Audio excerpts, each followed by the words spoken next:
নমস্কার বন্ধুরা, কেমন আছেন সবাই? Welcome to my channel. আজকে আমি বানাবো একটি নাস্তা রেসিপি।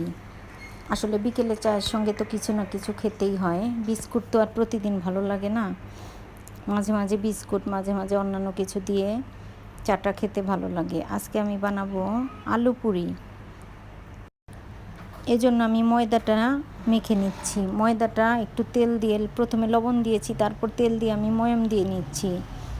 এরপর আমি জল দিয়ে একটা ডো তৈরি করে নেব।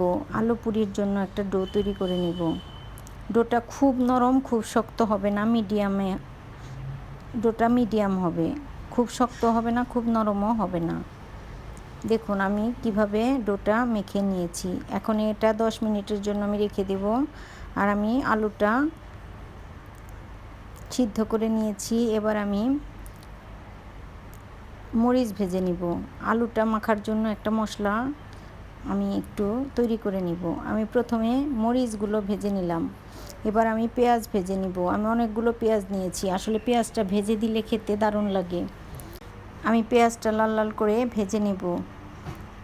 আসলে ভাজা পেঁয়াজে আলু পুরি খেতে ভালো লাগে। এবার আমি সামান্য নুন দিয়ে মরিচটাকে একটু ভেঙে নিব।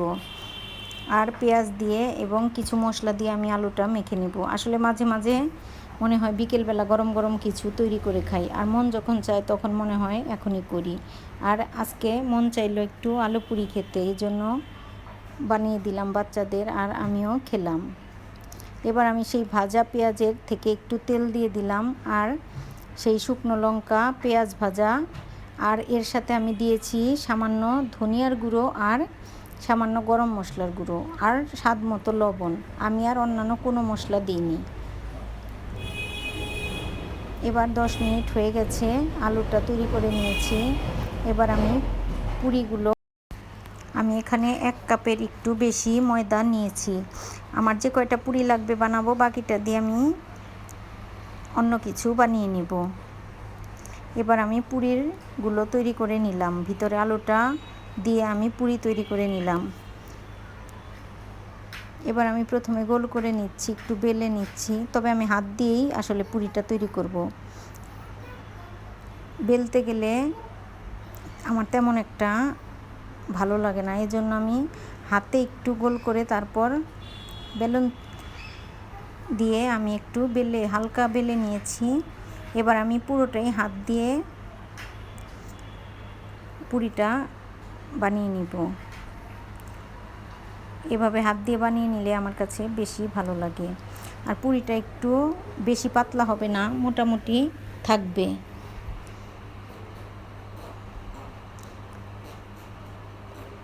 এবার আমার একটা পুরি বানানো হয়ে গেছে। এভাবে করে আমি সবগুলো পুরি বানিয়ে নিব।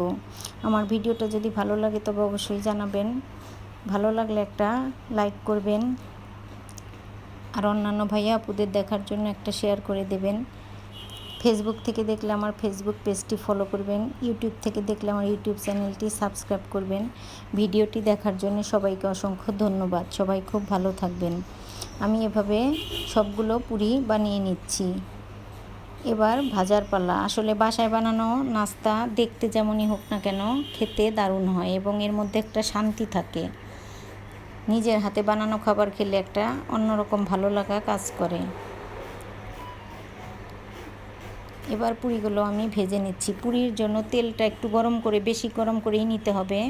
আর তারপর পুরিগুলো দিয়ে ভেজে নিতে হবে। মিডিয়াম তেলটা বেশ গরম করে মিডিয়ামে পুরিগুলো ভেজে নিতে হবে, তাহলে ভিতর থেকে কাঁচাও থাকবে না এবং পুরিগুলো ভাজা খুবই সুন্দর হবে। এভাবে করে আমি সবগুলো পুরি ভেজে নিচ্ছি। গরম গরম পুরি তৈরি হয়ে গেল। এবার চাটাও হয়ে গেছে, কাপে ঢেলে নিব আর গরম গরম পুরি দিয়ে বিকেলবেলা খাবো। ভালো লাগলে আপনারা এভাবে পুরি বাসায় বানিয়ে খাবেন। আমার ছোট বাবুও কয়েকটা পুরি বানিয়েছে তার খেলনা পুতুলদের জন্য। সেই 3টে পুরিও আমি ভেজে নিয়েছি। সবাই খুব ভালো থাকবেন, সুস্থ থাকবেন। ভিডিওটি দেখার জন্য